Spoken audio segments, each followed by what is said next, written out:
$4000 յուրաքանչյուր 4-րդ նորածնի համար։ Ազգային բարերար Սամվել Կարապետյանը տարիներ շարունակ Արցախում ծնված յուրաքանչյուր 4-րդ երեխայի ընտանիքին նվիրաբերել է $4000 ԱՄՆ։ Սա ուղղակի ֆինանսական աջակցություն չէր, այլ ուղերձ, ընտանիքը զորացնելու եւ հայրենի հողում ծնունդն արժեվորելու։ Երբ հայտարարվեց նման ծրագրի մասին, 2016 թվականին մենք ունեցանք 213 4-րդ երեխայի ծնունդ։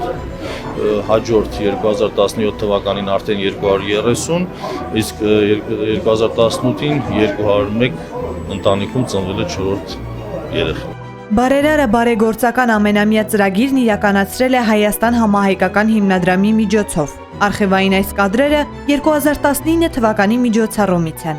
Սամվել Կարապետյանի նախաձեռնությունը միտված էր Արցախում ծնելիության խթանմանը, բազմազավակ ընտանիքների հոգսերի թեթևացմանը։ Ծախսելու տեղերը շատ ունենք, բայց շատ շնորհակալ ենք, որ ինչ որ չափով էլի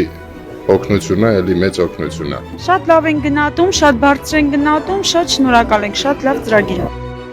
2018-ին Արցախյան Baby Boom-ը արցախցիների հետ նշում էին նաև սիրված արտիստներ Արամեն Պետրին ու Վաչե Թովմասյանը։ Արտիստների կարիերայում միջոցառումն առանձնահատուկ էր իր նշանակությամբ։ Հրաշալի նախագիծ է իրականում, քանի որ խթանում է ծնելիությունը Արցախում, նոր սերունդ լինի, նոր ավելի ուժեղ, ավելի խելացի սերունդ լինի։ Հայաստան համահայկական հիմնադրամի պատվո անդամ, ազգային բարերար Սամվել Կարապետյանի նախաձեռնությամբ Արցախի բազմազավակ ընտանիքներին օգնելու ծրագիրը շարունակվել է 3 տարի։ Կարապետյանների ընտանիքի ծրագրերը միտված են ամրացնելու պետության հիմքը, ընտանիքը։